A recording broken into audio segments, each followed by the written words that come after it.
अस्सलाम वालेकुम everyone, welcome back to my YouTube channel. I hope you all are fine. अल्हम्दुलिल्लाह we are so fine. और आज का व्लॉग मैं स्टार्ट कर रही हूँ शाम से। जैसे कि आप लोग देख रहे हैं मैं खाना बना रही हूँ। यहाँ पे मैं बना रही थी डिनर और इसके लिए मैं बहुत ज़्यादा एक्साइटेड थी। आज मैं बहुत ज़्यादा एक्साइटेड इसलिए हूँ कि मैं पहली बार बना रही हूँ। शादी से पहले भी कभी मैंने इस तरह से मीट नहीं बनाया और शादी के बाद भी मैं फ़र्स्ट टाइम ये बना रही थी दुम्बा शिनवारी। और ऑथेंटिक रेसिपी, इतनी इजी रेसिपी है, मुझे बहुत मज़ा आया ये बनाकर।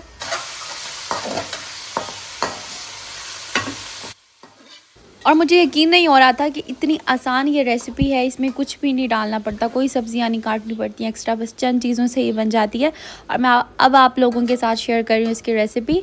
यहाँ पे मैंने ऐड किया था घी। मैंने ऑयल में नहीं बनाई, घी में बनाई है, क्योंकि चर्बी इसके अंदर मैंने ऐड नहीं की। जो इसके साथ ऑलरेडी थी थोड़ी थोड़ी वही बस रहने दी मैंने। और ये ऑथेंटिक रेसिपी मैं आप लोगों के साथ शेयर कर रही हूँ। घी के अंदर मैंने मीट को भून लिया, उसके बाद मैंने इसके अंदर शामिल किया है नमक। नमक को अच्छे तरीके से मिक्स करने के बाद इसका ये देखिए पानी थोड़ा थोड़ा निकल आया। और उसके बाद मैंने इसके अंदर शामिल कर दिया था अदरक लहसुन का पेस्ट और इसकी स्मेल ख़त्म करने के लिए। और उसके बाद यहाँ पे मैंने टमाटर और मिर्चें काट के रख दी थी और इनको मैंने ऐड किया और इसके ऊपर छिलका रिमूव कर लिया। लाजमी रिमूव करना है वरना उसकी सारी प्रेजेंटेशन जो उसकी लुक होती है ना वो ख़राब हो जाती है। और मज़ेदार सी जो रेसिपी है ना ऑथेंटिक शिनवारी इसी तरीके से बनती है। आप लोगों ने देखा होगा कढ़ाई के अंदर जिस तरीके से वो बना रहे होते हैं, अगर आप लोगों ने कभी खाई है तो होटल से, रेस्टोरेंट वगैरह से, तो ऐसे ही बनती है। तो इसको लाजमी रिमूव कर दीजिएगा आप भी। मैंने यहाँ पे रिमूव कर दिया था और मिर्चें काट के लंबी लंबी मैंने डाल दी थी यहाँ पे। और 2 से 3 मिनट के लिए मैंने टमाटर को यहाँ पे ढाँप दिया था और अब इसकी मैं अच्छे से भुनाई कर रही हूँ। मोटे मोटे टमाटर बिल्कुल नहीं आने चाहिए। इसको इस तरीके से ना पीस के बिल्कुल नहीं डालना, पीस के डालने से इसका टेस्ट चेंज हो जाता है। जो कढ़ाई बनती है ना ऑथेंटिक रेसिपी जो बनती है शिनवारी कढ़ाई, वो ऐसे ही बनती है मोटे मोटे टमाटर के साथ। लेकिन इसका तरीका ही होता है इसको भुनाई में अच्छे से मैश करना होता है। जब ये सॉफ्ट हो जाते हैं तो बहुत ईजीली मैश हो जाते हैं। और मैंने भी इस तरीके से इसको मैश कर लिया और उसके बाद इसके अंदर मैंने ऐड कर दिया था चिली फ्लेक्स। अक्सर लोगों को चिली फ्लेक्स नहीं पसंद होते, तो दड़ा मिर्च की बजाय आप लोग यहाँ पे काली मिर्चें भी शामिल कर सकते हैं। देखिए कितना अच्छी से इसकी भुनाई हो गई है, मिक्स हो गए हैं। और इसको तकरीबन मैंने ढाँप दिया था 10 मिनट के लिए भूनने के बाद। और ये बहुत अच्छे से गोश्त गल गया था, इतना ज़्यादा मलाई की तरह हो गया था। और उसके बाद मैंने इसके अंदर शामिल किया था 1 गिलास, छोटे वाला 1 गिलास पानी का। कुछ इसके अंदर अपना भी पानी निकलता है मीट का और उसके अंदर ही इसकी भुनाई करते करते ये गल जाता है। और यहाँ पे मैंने पानी डालने के बाद इसको ढाँप दिया था। ये देखिए पानी डाल दिया था और यहाँ पे मैंने इसको ढाँप दिया था 25 से 30 मिनट के लिए। उसके बाद इसकी ये वाली शक्ल थी, देख लें कितना मज़े का लग रहा है ना सालन। और इसको खाने का मैंने थोड़ी सी ग्रेवी रखी थी, चाहे तो थोड़ी सी इसको ड्राई भी कर लें, बट इतनी ज़्यादा ग्रेवी नहीं थी क्योंकि रेहान और मैंने खाना खाना था तो हमें इस तरह से लाइट लाइट से पसंद है।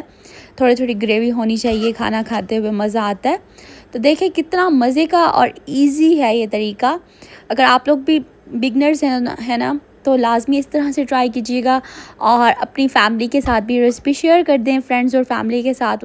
और इस रेसिपी को बनाकर मुझे इतनी ज़्यादा खुशी मिली कि कोई भी चीज़ अगर आपको सक्सेस हासिल हो जाए, उसको बनाकर ट्राई करके फ़र्स्ट टाइम अगर आप ट्राई करें तो कितनी ज़्यादा खुशी होती है, मैं एक्सप्लेन नहीं कर सकती। इसको बनाकर मुझे इतनी ज़्यादा खुशी हुई थी। और ये है उससे अगला दिन, उसके बाद मैंने सुबह सुबह उठ के यहाँ पे अपने लिए नाश्ता रेडी किया। और इतना प्यारा मौसम, सुबह सुबह इतनी ज़्यादा हवा चल रही थी। और वॉक करने के बाद मैं यहाँ पे आई, मैंने कहा चलो हल्का सा लाइट सा नाश्ता रेडी करते हैं। आज कुछ मीठा सा खाने का दिल कर रहा था तो फिर मैंने सोचा कि टोस्ट ही बना लेते हैं। बट मैंने थोड़े से डिफरेंट तरीके से बनाया, उनको मैंने कट करके फिर बनाया। और यहाँ पर मैं फिल कर रही थी पत्ती वगैरह और साथ में चाय बना ली थी मैंने।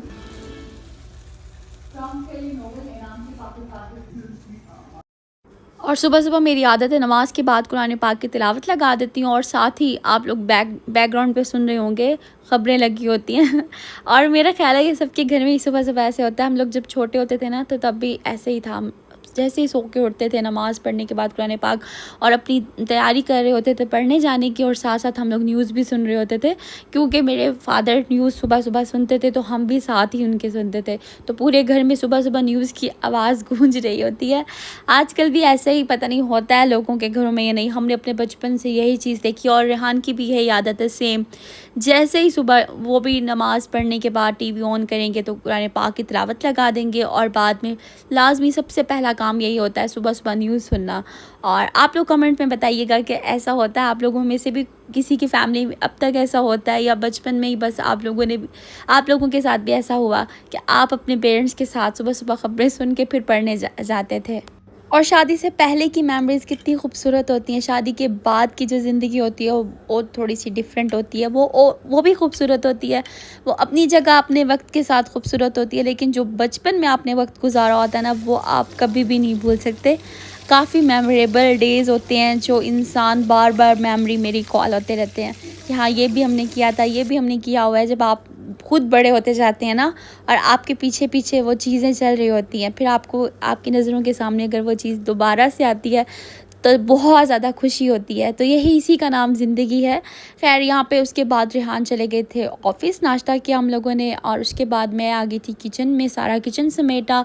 किचन समेटने के बाद यहाँ पे फ्रूट्स पड़े हुए थे शॉपर में, इनको सबको वॉश करके और फिर ड्राई करके एयर टाइट करके बॉक्स में मैंने फिर रख दिया था इसको फ्रिज में। और ये बहुत ज़्यादा ज़बरदस्त तरीका है, आप लोग भी इसी तरीके से फ्रूट को रखा करें, जरासीम नहीं पड़ते किसी और चीज़ में। और शॉपर ऐसे मत रख दिया करें, इससे फ्रूट जल्दी ख़राब हो जाता है। अगर आप एयर टाइट करके किसी बॉक्स में रखते हैं ना, तो उससे फ्रूट ख़राब नहीं होता। ये आप लोग आज़मा लें, आप लोगों को बहुत ज़्यादा फ़ायदा होगा। और अक्सर लोग ऐसा करते हैं, काफ़ी सारे ले आते हैं तो उनके फ्रूट के अंदर कीड़ा लग जाता है या स्मेल हो जाती है, ख़राब गलने सड़ने लग जाते हैं। तो उसकी वजह यही होती है वो वॉश करके नहीं रखते हैं। कुछ चीज़ें ऐसी होती हैं वॉश करने के बाद उनको ड्राई करके फिर रखी जाती हैं।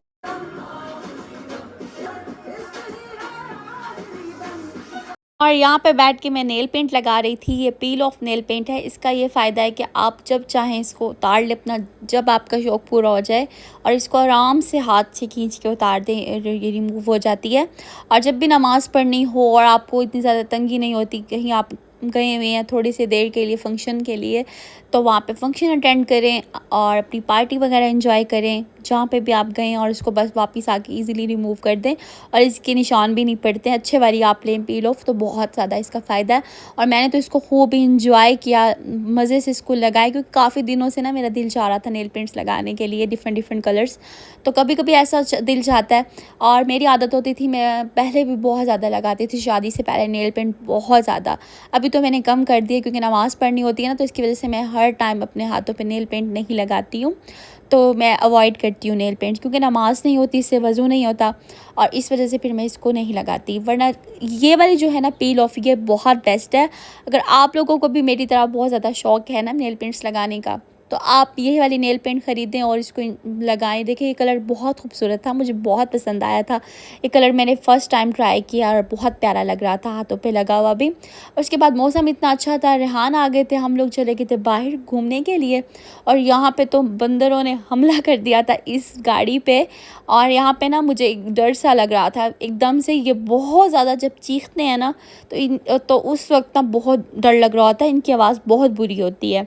खैर यहाँ पे तो वो कोई चीज़ डाल रहे थे इनको खाना, तो इस वजह से ये बार बार वहाँ उस गाड़ी के पास जा रहे थे। कोई हमला कर दिया। अच्छा, इसके ऊपर भी हो सकता है, ये जो चलने वाला जा रहा है। हाँ, चलने वाला बेचारा जा रहा है। तो चेक करो लोग कितना ज़्यादा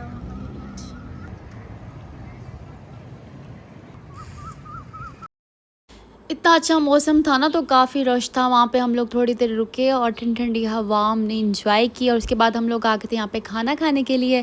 खाना खाने के बाद हम लोग चले गए थे घर। और अभी तक आप लोगों ने अगर वीडियो को लाइक नहीं किया तो जल्दी से लाइक कर दें। अगर चैनल पे न्यू है तो चैनल को सब्सक्राइब कर लें, मेरी फैमिली का हिस्सा बने। और यहाँ पर बस मैं कर रही हूँ वीडियो को एंड, घर आके हम लोगों ने देखी थी मूवी। और मिलते हैं आप लोगों से नेक्स्ट वीडियो में। अपना और अपने प्यारों का ख्याल रखिएगा। टेक केयर, बाय, अल्लाह हाफिज़। आओ तुम्हें सुनाऊं एक खुशहाल देश की कहानी, जहाँ एक नेक दिल रानी और राजा का राज था, जो एक नन्हे मेहमान की बेकारियां सुनने को तरस रहे थे। एक सर्द रात वहाँ एक बर्फीला तूफान आया। वो इतना खतरनाक था कि उसने वहाँ